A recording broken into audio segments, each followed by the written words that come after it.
Hey, you guys, happy Monday. Oh, my table is wobbling over here. Happy Monday. Happy Monday. Thank you so much for joining us today. I'm excited, always excited to come on. Let's be clear. For those of you who do not know me, I am Tamara Johnson. I am Tamara Catrice, is what you see. I am the founder of this movement. I'm the founder of Make It Rise, Rebuild Intentionally and Strategically for Effectiveness. But we are pushing the movement, which is life after divorce. As you can see, I have my shirt on. I'm rocking my gear, my merch, as they say. But I just wanted to come on today. I brought a guest in who is going to help me continue to push this movement. For those of you who do not know, we started the movement in 2015, and we started with book signings and a book tour in Texas, right? And we've just, did I say 2015? Okay, sorry. Make It Rise started in 2015. The movement did not begin until 2021. And we started in Texas with the book tour. And so we've just been moving ever since. We have a lot of things that's coming down the pipe, but one thing that I definitely want to make mention of is our conference and gala, which is taking place in November 4th at LAX NBC Suites. I am personally inviting you to come out and be my guest. Come and be my guest. Help me celebrate the other folks, the other men and women who have locked arms with me to be a part of this movement. For those that have been on a talk show, those that are co-authors, those that have just poured into, what it is that I do for the sake of the healing process of divorce, right? So as I always say, I'm not an advocate for divorce. So you see divorce, and that may be the word that stands out for you, but I do not advocate for divorce. I advocate for the individual who has experienced divorce. I advocate for the healing process of it, right? And so that looks different for everyone. And so I have been given the task, the mission, and the vision to connect with those who have gone through or are going through or about to go through divorce and just get on the healing path and understanding what that looks like, right? In action. Oftentimes we think that healing, we say, I am healed. And I'm not against you saying that. I'm not against people using HEALED as their term. But I personally think that healing is a continuous process, right?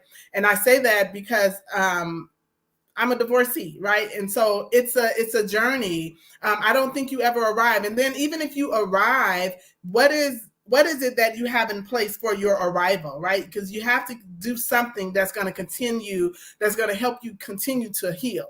You have to continue to do something. You can't sit it to the side and say, okay, I got that down packed. I'm cool. I can move on to the next thing. No. How do you maintain that? So you have to have a maintenance package. And so this right here, this talk show, I consider it to be a maintenance package, not only for the guests that I have coming on, but for myself, y'all. I still am in the healing process. And oftentimes you don't know if you healed or not until you put in position to respond healed or not, right? And I'm always getting attacked just by way of what it is that God has called me to do. I share with everyone that I come in contact with, that I have a good, deep relationship with. I share with them, listen, as a result of connecting with me, I'm letting you know the enemy attacks me frequently. And especially now that I'm doing a little bit more with the movement and with Make It Rise, he's on my trail, y'all. When I say he is on me, he is on me like never before, right? And sometimes it's a little challenging, and there's other times where I see him coming because I've prepared for it. But sometimes he kind of catches me off guard. And these past couple of weeks he has. I'll say that, I can be honest and say he's caught me off guard a little bit, but I know when it's him, I know when it's me, and I know when it's just other things that's going on, right? A couple of things that's going on right now in my personal life, I definitely know that it's him. But I also know life be lifing, but as I say, God be guiding, right? So I know that God's got my back. I know he's protecting me. I know he's keeping me. And that is what I want to share with all of you. Those that are going through divorce, those that are divorced, I just want you to know that God's got you, right? It's going to be okay. This too shall pass. You know, the enemy comes to kill, steal, and to destroy. But the power that you have inside of you is so amazing. You'll get through this thing. You know, if God is for us, who can be against us, right? He's more than the world against us. And so I need us to just stand on that. That's what I've been saying to myself all day. Okay, I know that God is more than the world, right? He has everything that I need, you know, the peace, the power, the joy, all of what I need right now. I know it's in him. And so I'm grateful that God has given me the confidence to know that even in going through the things that I have to, you know, encounter and go through. So again, I have my guest tonight, Mr. Clint Richardson. I am going to bring him on. He was one of the guests, one of the men on the panel that I had of the Life After Divorce panel for men, the men's edition of Life After Divorce. He's actually also one of the co-authors of Life After Divorce men's edition that'll be rolling out soon. We have some hiccups and some snip ups or what have you with the something that's going on in the background with that, but it is going to be rolling out very, very, very soon. But I am going to bring him on and allow him to introduce himself to you all, and then we are going to go ahead and get started. Hey, what's up, Clint? How you doing? How you doing? Good. How are you? I'm doing pretty good. It's Monday. Good. Right. I'm like, not bad for a Monday or for a Monday. Yeah. So I just want to, first of all, I want to say thank you so much for taking time out of your schedule. I know, you know, you have some things going on, but you know, continue to say yes to the movement. And I don't take that for granted. Thank you. Thank the missus. Thank your children, right? Because I am taking time from your family. And I promise you, I'm not going to take up too much of your time. I'm going to let you get right on up out of here. But I want to give you an opportunity to introduce yourself to the people and let them know who you are, how long you've been connected with the movement, and you know, so forth and so on. Whatever you want to share. Okay. Well, first of all, my name is Clint Richardson. I've been connected with the movement now since what 20? I believe since 2021. Mm-hmm. I think that's when I first started, and I was brought into a project on writing about life after divorce. And it was some things that I never really, you know, thought about doing. You know what I mean? I never processed in that way, as far as through writing. But it definitely opened up some doors for me. It opened up some new ways of thinking, new ways of seeing this process and seeing how it can really be a ministry, right, to those who are going through this same process. So it has definitely been a blessing, and I really appreciate you guys. Tamara, I appreciate, you know, your movement. I appreciate everyone that's involved for letting me be a part of it, and giving the men, you know, giving the men a voice, right? Because there's always two sides, right, to every story. So I definitely appreciate this, definitely from the bottom of my heart. Yeah. Thank you.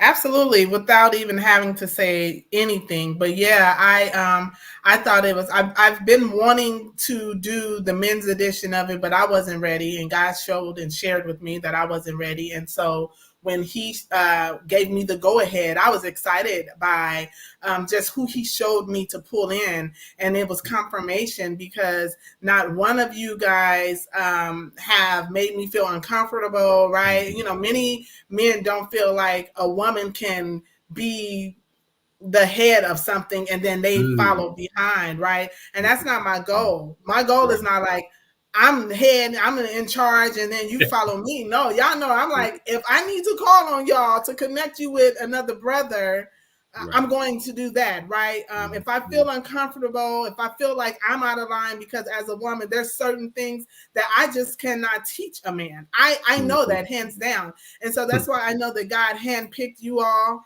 to be a part of the movement and truly believe in what it is that we're doing, because there's going to be times where I have to call on you. So I say thank you. And again, I want to say thank you to your wife, your beautiful wife, your current wife. So even with that, let's kick it off with, so how long were you married the first? This is your second marriage, correct? So Correct. how long were you married the first time? I was married for about 6.5 years. I was very young. Believe I was around, I think I was about 22 years old. And that first marriage lasted about 6.5 years. Okay. Okay. And so this current marriage, you've been married for how long? We are we are working on our 10th year of marriage this year. Woo. As of December, we definitely, we're going to renew our vows. We're going to make it a whole, we're going to do a big bang. And like I I love said, it's a ministry. So we definitely going to try to, entangle some things where we can minister to, to everyone else. I love it. Yeah, marriage itself is ministry, right? And I tell people all the time that I mentor, I tell them, if you're not ready to minister or serve, you're not ready for marriage, because marriage is about giving and not taking. Going in to give. You got to be ready to give, and if you aren't ready to give, then you aren't ready to say I do. That So part. 10 years is a big deal, bro. Oh, yes. Congratulations. Oh, yes. Please invite me. Look, I'm just gonna put Oh, yeah. myself on your list. For sure. I For love sure. it. So, Mhm. what does healing after or as a result of divorce? What does that mean to you? Like healing after the divorce. How would you define that? If someone said, you know what, bro, like I know you were married for 6 years, and then there was a span of how long that you were single before you remarried? That was about maybe a 2-3 year gap Okay. So between. 2-3 year gap. Like what did healing look like for you in that gap? Ooh. Ah. I can't, I can't tie it to anything else but God, right? Mm, That healing process for me was getting back to my spiritual roots, right? Um, when I got married that first time, even though I've been a Christian, right, since I'm 12 years old.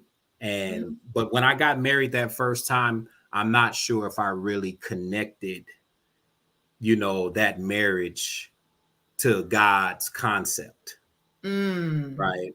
So since that divorce and going through that 3-year process, I came to the realization, like, wait a minute, I had this all wrong. Marriage is a God concept, not a worldly concept. mm-hmm, And where we go wrong is we entangle all of our worldly ideas and perceptions mm-hmm. into this God concept of marriage. So that whole, 2-3 years, God set me down. As I always said, he set me down and he kept me quiet. I shut up and I listened, right? Mm. And he got me back to my spiritual roots through prayer, through meditation, and all of that. So that's what that whole healing process for me was, just getting back to my spiritual roots. You think you lost? So you said getting back to, which means that you had left it. So do you think you lost that in the marriage? Do you think you lost yourself? Like what was that? What did that look like? Why do you think you disconnected from God in that marriage? I disconnected. Ooh, that's a good question, actually. Um, hmm. I disconnected because I believe that our souls just was not connected in that way from a spiritual realm, right? I started to see the difference, right? When Sunday rolled around and it was time to go to church, you know, my ex-wife, she didn't really want to go to church. And when I did actually drug her in there, she never really wanted to really be involved. When it came down to fellowshipping and it came down to, doing these type, Christian things, she never really wanted to be a part of it. Mm-hmm, Right. mm-hmm. So, but at the same time, hey, I made my decision. I decided to get married. So I kind of stayed, with it and tried my best to try to get her, involved spiritually, but she just wasn't there. Right. And for myself, I began to kind of lose those principles. I wasn't going to church every Sunday. I was working 2 and 3 jobs, right? So I started kind of distancing myself, from God, and then I just started getting myself entangled in things that I should not have been. I've shared this story with many people. I became addicted to gambling. Mm. Okay. Wow. And in that, during that marriage, and that really disconnected me, right? So I'm going in the casino, I'm gambling away all my money, but it was a way for me to cope with what I was dealing with in the marriage. Right. I was Okay. dealing with someone that wasn't equally yoked with me. I'm not trying to say that you have to be equally yoked to be married, but that kind of showed that I can highlight that part because that really was a concern, right? So Okay.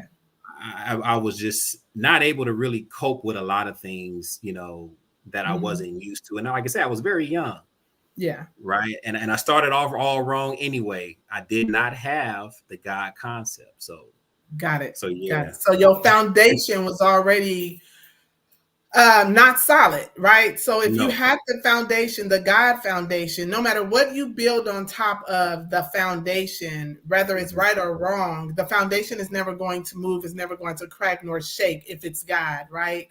And one thing that Elton shared when he was on, he said that we're not here to try and get people married. We're trying to keep you from being divorced, right?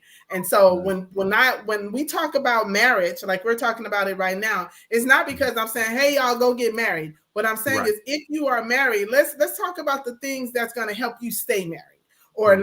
that's going to help you build in your marriage. But if you are divorced and you plan to be remarried Right. after whatever, some heartbreak, or maybe you were married before, there are some tools that my guests are coming on and they're like giving away because it's been their experience. So my question to you is, in all of that, I guess is I probably had an answer to this, but how Hmm. important do you think fellowshipping and Hmm. having being in alignment as it relates to your relationship with God is with your spouse? How important is that to you? You community. You need community, right? Just how they say, it takes a village to raise a kid, right? Well, Mm-hmm, it's the same concept. It takes a village, right, mm-hmm. to keep married folks married, Yeah, right? for Especially sure. when you're coming from the God concept, so you want to surround yourself with other believers, right? Mm-hmm. You want to surround yourself with other married folks, right? Mm-hmm.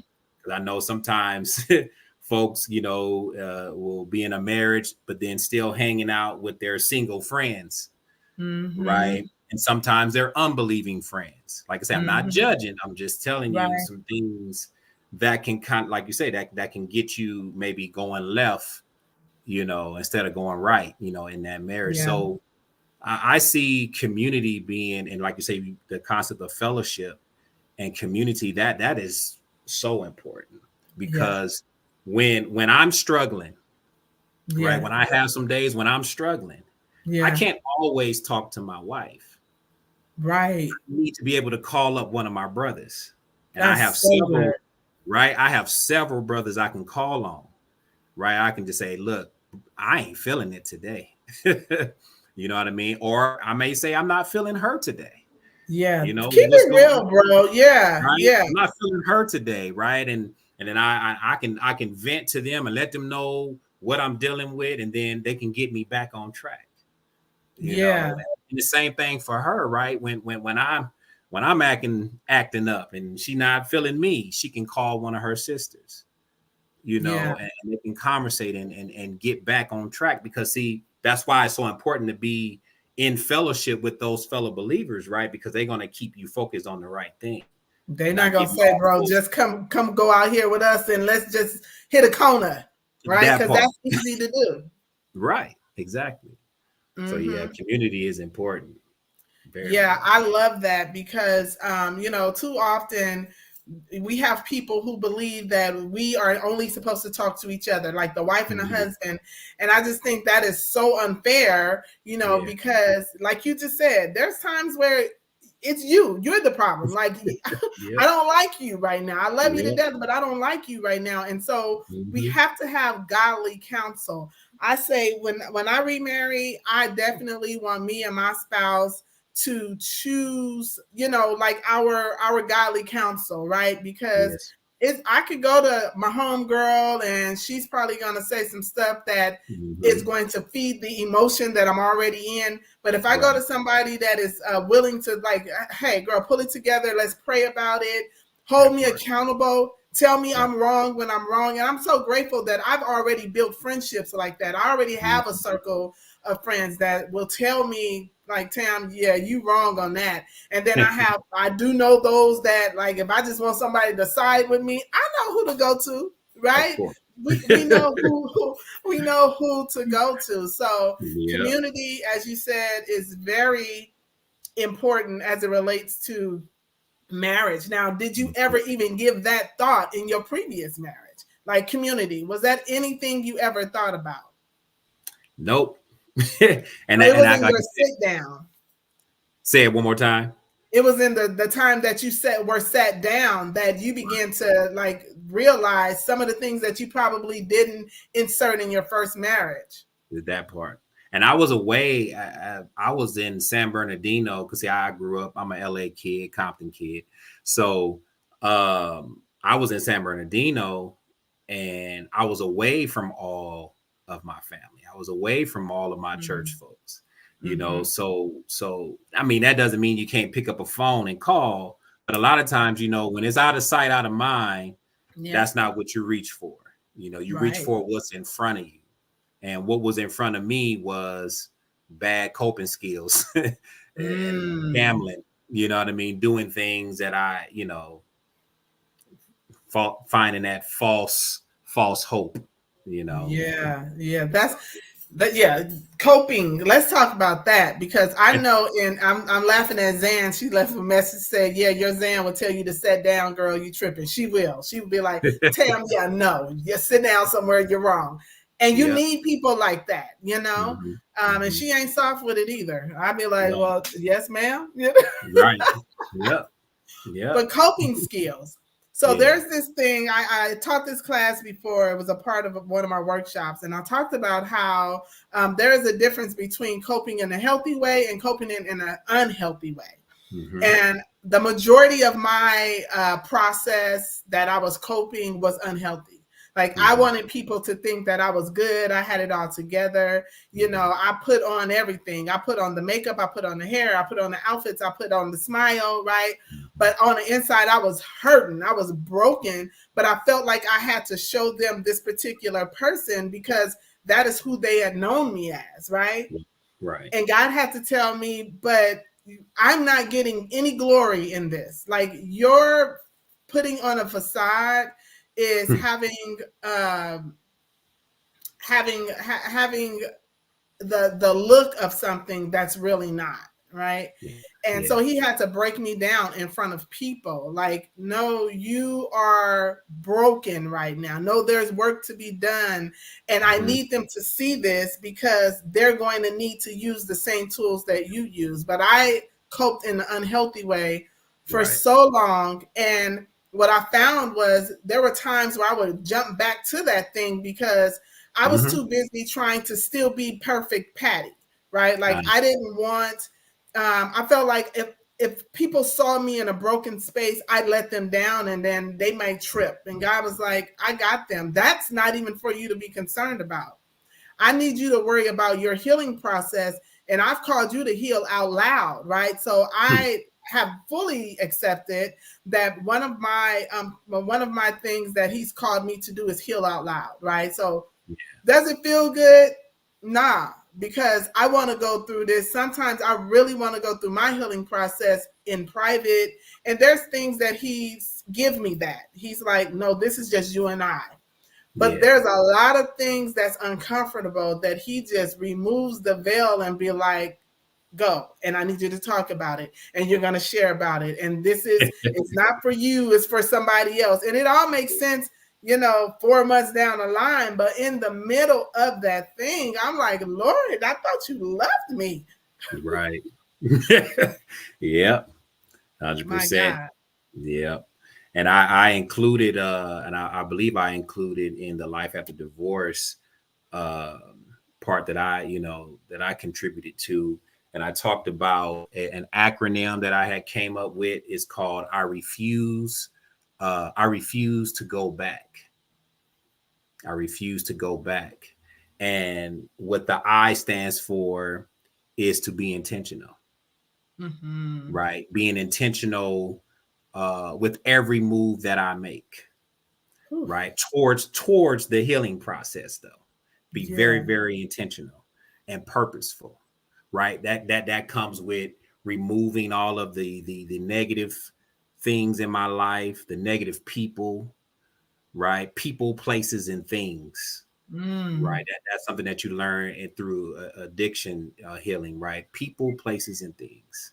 Because a lot of Mm. times we think that we're strong enough and we're really not.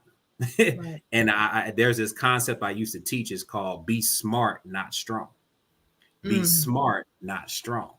Being Mm-hmm. smart means I'm going to intentionally remove people, places, and things, especially those negative things, from my life Yeah. so that I can clear my head, right? So that I can be thinking on a clear path. And that's where it leads you to that next acronym, right? I refused, or renewing your mind. Mm-hmm. Then the renewing of your mind, that's a daily process and it never stops. Yeah. That process never stops, renewing your mind. And that's through meditation, that's through prayer, right? That's through God's word, right? Replacing your ideas with God's wisdom, Oh, yeah. Oh, right? that's Because good. that's where we make a lot of our mistakes. When things come up, when a confrontation happens, I'm thinking on my toes and what I would do. Yep. What about what God would do? Or what would God have me do? That's good. You see what I'm saying? So I had to renew my mind daily. And then that part, and this is where it leads to those positive coping skills. Now that I'm clear, now that I'm doing things intentional, so now what am I going to do now? I'm going to start teaching others about my testimony.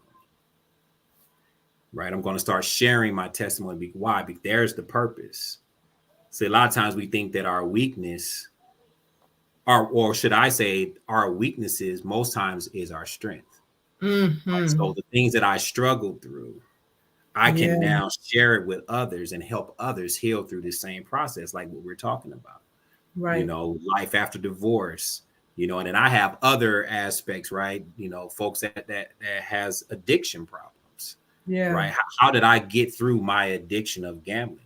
Because it's Yeah. the same as being addicted to drugs or to Yeah. sex or to alcohol, whatever it is. It's the same concept, right? And then the G, what did I say? The G is for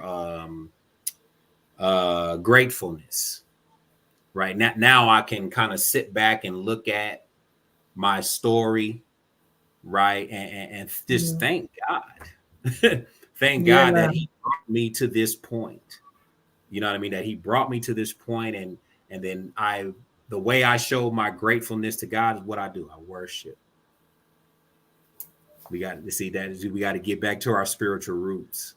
Yeah. Worship, worship God, Yeah. your authentic self. You know what I mean? Just thanking Him for everything that He's done and how He's brought you this far. And then the B was believing in yourself. Now that I've built this foundation, right, through this acronym, I've built this foundation. Now I can believe in myself. Yeah. Right now, I can believe in myself. I think I can. I can get married again. Mm. I can do this all over again. Yeah. Even though for myself, I had, three kids from that marriage. I did have a child before I got married the first time. I started early. So I Okay. had 4 kids, right? Divorced, And then now here I am, like, okay, can I do this again? Right. God said, yes, Yeah. you can. Wow. You Did you know, think you'd ever remarry? you know what? I always had that in my mind. It never left my mind, and I never got to a point where I said to myself, I ain't never getting married again, or Okay. I didn't have that grudging feeling inside of me, through that divorce process. Even though it was That's a grueling process, I never reached that. yeah. What was the hardest? What do you think the hardest season of your divorce? Was it, for example, like That's a good question. having to remove yourself from the home because the kids are there, or I never thought I'd be divorced? Like, what was the hardest part for you? Man, it seemed like it's all lumped in together. It's like the whole thing, like for me, removing myself from the home. Okay. Uh, yeah, that was a major one for me, being away from my children. And I, not being with them every day, morning to Right. night. However, going to sleep at night, knowing that, they're next to me. Yeah. Um, that was the toughest part, combined with, I don't want to, because I am not a man that really curse. I'm trying to find the other word for it, but there's this thing that happens when two individuals decide they're going to divorce. There's this thing that happened that's called the you know what show, the SHIT show, Yeah. Mm-hmm. Mm-hmm. right? Mm-hmm. And it's like, how can I make you as miserable as I can, Yeah. through this process Yeah. because you decide to leave me. That part was tough. And Okay. it's connected with the kids because this person would say things in front of my kids. This person Got would it. tell my kids, deliberately say things to them that was very evil. And it made the process even that much more worse for them. Of course. Of And course. even to this day, I'm sad to say that even to this day, I've even recently had to deal with some of the same thing, that I had to just deal with up front. The conversation went well, but what was said to my children was just out of bounds. But hey, I'm not gonna go into Yeah. that. Right, right, right. And I get it. And so the unfortunate part is that, the children are brought Yeah, into something that they didn't even ask to be brought into. And that is one of the reasons why another branch of life after divorce is going to be for the children, because right. we don't sit down Mm, and ask the kids, like, and not in detail. How right. are you? How are you coping with this? How are you dealing with this? Like, giving them the opportunity to be open, honest, and transparent about what they feel. Are you upset? Who are you upset with? Why are you upset? Because Yeah. they don't understand. All they know is, especially the younger that they are, and then sometimes the older, like the teenagers, they begin to do some things. I was pretty blessed in my divorce because my daughter, where I thought that she was going to take a turn in school and begin to get bad grades, her grades Mm, actually improved. She wow. became more focused. She Mm, was very mature with the process of everything that was going on. And so, even in my first book, The Marriage Policies and Procedures, I gave all three of my daughters an opportunity to write. So, all three of them are pretty much co authors in my book. And nice. they wrote what they felt when it was going on and what they felt while they were writing, what the difference was. Wow. And I want to do that for children, especially our teenagers that are told, what, your daddy or your mama, or like they're being told all of these negative things. And I think it's so important for us to separate those relationships. Like, what we did was, we, as your parents, we're always going to love you. You're never going to miss out on anything. We're going to continue to support what you do. We're going to support each other as it relates to you, right? And I Right. think it's important for us to do that with our children.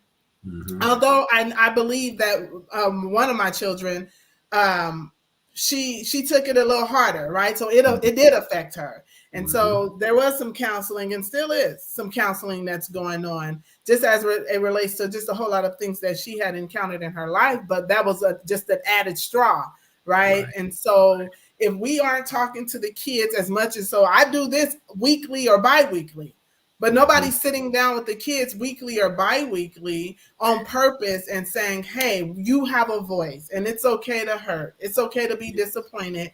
But let me reassure you that it's nothing you did. Let me reassure you that mommy is always going to love you no different than she did when, daddy was in a home, and vice versa, right? So I appreciate you for standing up and still wanting to be, the man, the father in your children's lives, because it's easy sometimes for not just the men, women too. It's easy for one of the parents to be like, forget it. Like, all right, well, go ahead. Use that as a weapon. Yeah. Ooh-wee. And we we we just had a conversation about that when it comes down to that whole divorce thing, and you separate, and then you go through these custody things and child support and all these different things. And there's this concept that came up about single parenting. And I think the question was, are you considered a single parent, right, if both parents, right, are co-parenting, father doing his part, mother doing her part? Are you considered a single parent?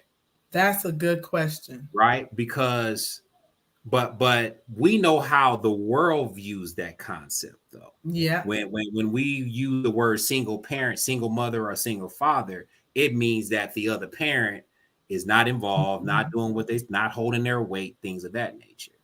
So it's like we got to move away from that tag, right? I mean, it needs to fit who it needs to fit, but it doesn't need to be a broad statement, right? Because I think from my viewpoint, if I'm picking up my kids every weekend, in my situation, it was more than weekends. It was weekends, it was holidays, it was weekdays, it was, financial support, emotional support, all of these different things. You're not a single mother, right? Maybe you need to talk to those who are real single mothers, to understand the difference, right? But then I also understand that the world wants to diminish the role of the father. They want to diminish that the role of the man, being in the home. Things are designed that way. So it's like, also, just because I don't have the kids as much as you do, that now diminishes my role. Well, no, it doesn't. Right? Because I'm here. Yeah. Right. So yeah, yeah. That's a good one, because I don't think you're right. I don't think I've ever thought of it outside of when I hear single parent, like I'm a single parent. I do automatically think, yeah, the person is no longer with the other spouse, or the the father or the mother, but that they're doing this thing on their own. Like, society has given us that definition, we have believed it, and we have ran with it, and it is unfair, especially because society doesn't want us to think that men or fathers are being as active in the children's life once the parents separate. So I guess that's where the co-parenting, we don't hear that often. We hear it, but we don't really say it often. We say I'm a single parent instead of saying I'm co-parenting. Like and give props where they're due. And like you said, if they're not, then don't. But if you have a parent that is in the child's life, not for you, if you have a parent that's in the child's life, although you are no longer together, give him or give her his or her kudos. Like, give them their props. Celebrate them in that, because appreciate them, because the kid, first of all, it's most important that the children see that, as it relates to that, mommy and daddy are good. Mommy is taking care of you, daddy is taking care of you, and you're good. But our relationship has just shifted and changed. So thank you for bringing that up. Let me see. What did Zan say? Yes, indeed. So the world can capture you into poverty. Yeah. That Yeah. part. Yeah, no, definitely. Definitely.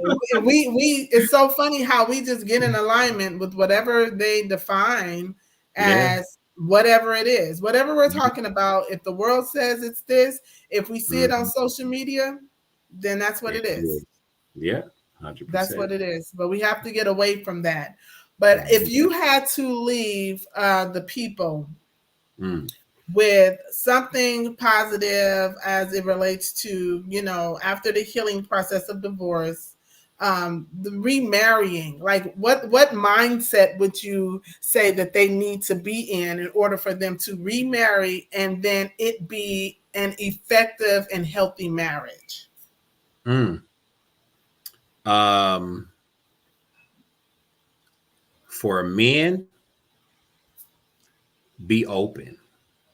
Mm, Be open. I think men, we struggle with that. We struggle with mm, being open. mm. Gotta Open. open yourself up, meaning Mm, um don't be afraid to love and to mhm. love hard. Don't be afraid to, because I know the reason why we don't open up and love hard because we don't want our heart to be broken. All right. We put on that tough facade.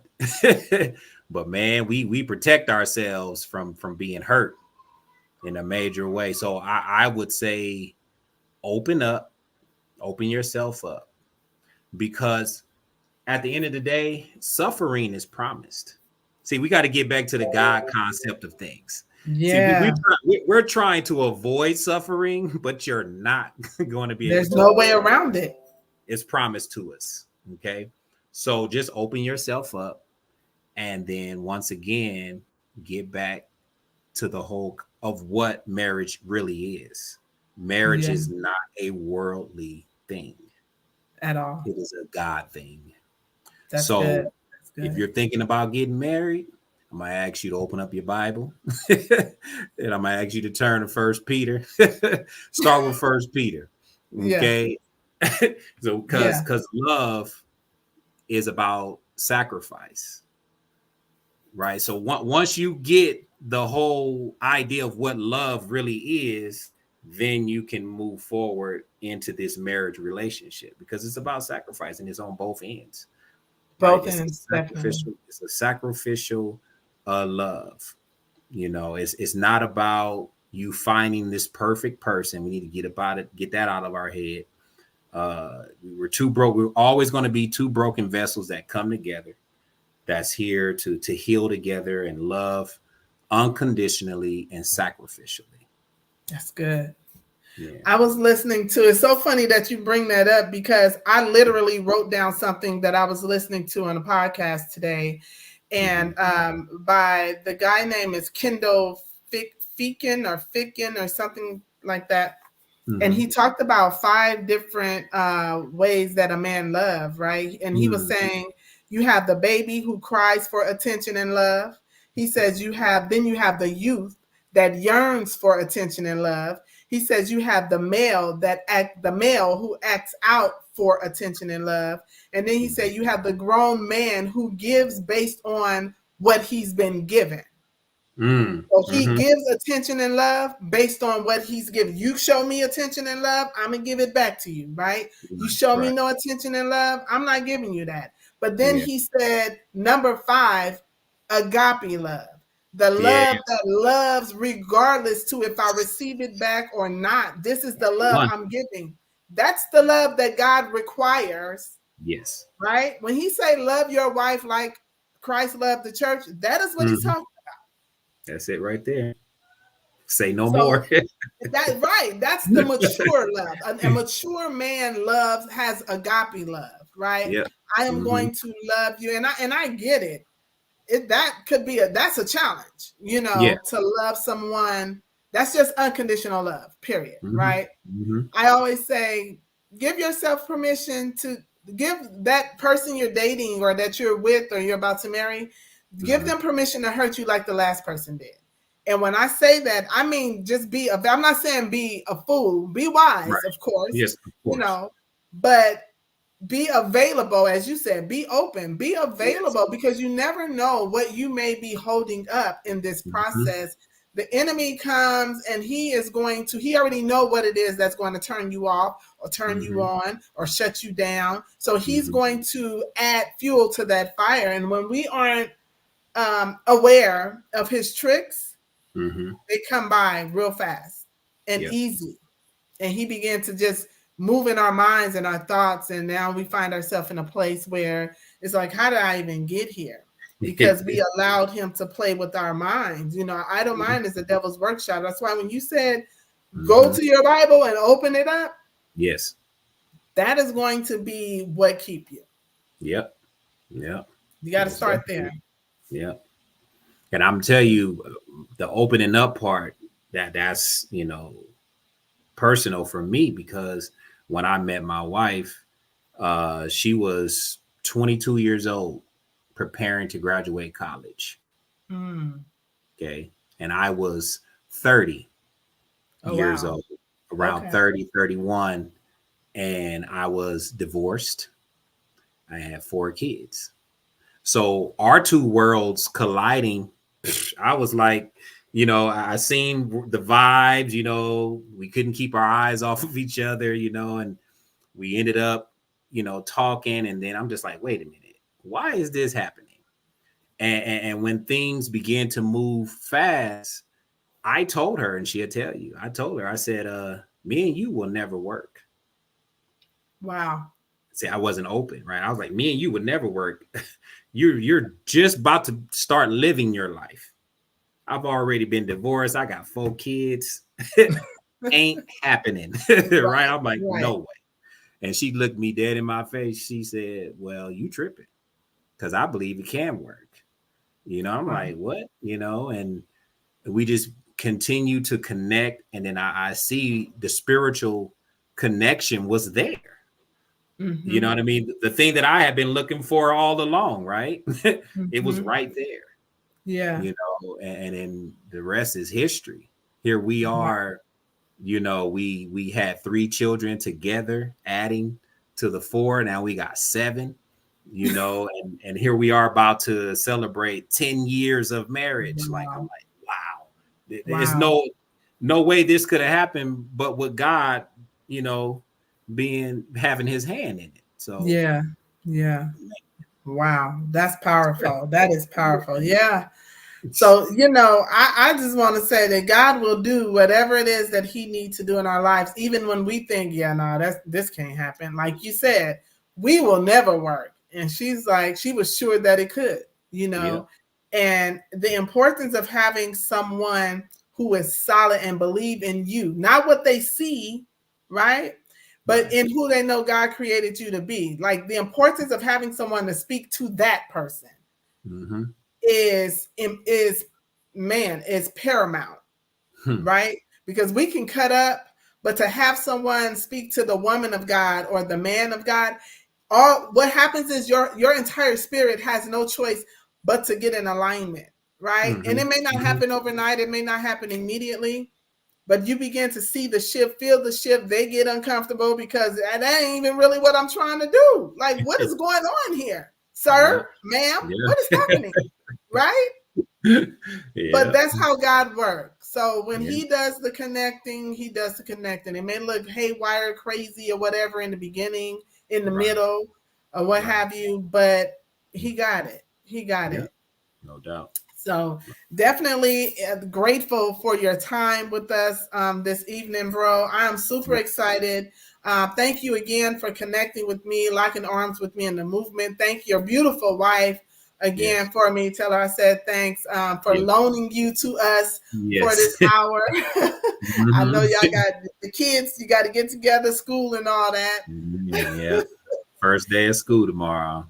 Right, right. Yeah. So I am not going to hold you, but I just want you to know that I do not take it for granted that you are a part of this. I can't wait to see you in November at the conference and the gala. It's going to be a great time. I want to personally celebrate you all, just to say thank you once again for being a part of the movement. I don't take it for granted. Thank you for letting me be a part. Absolutely.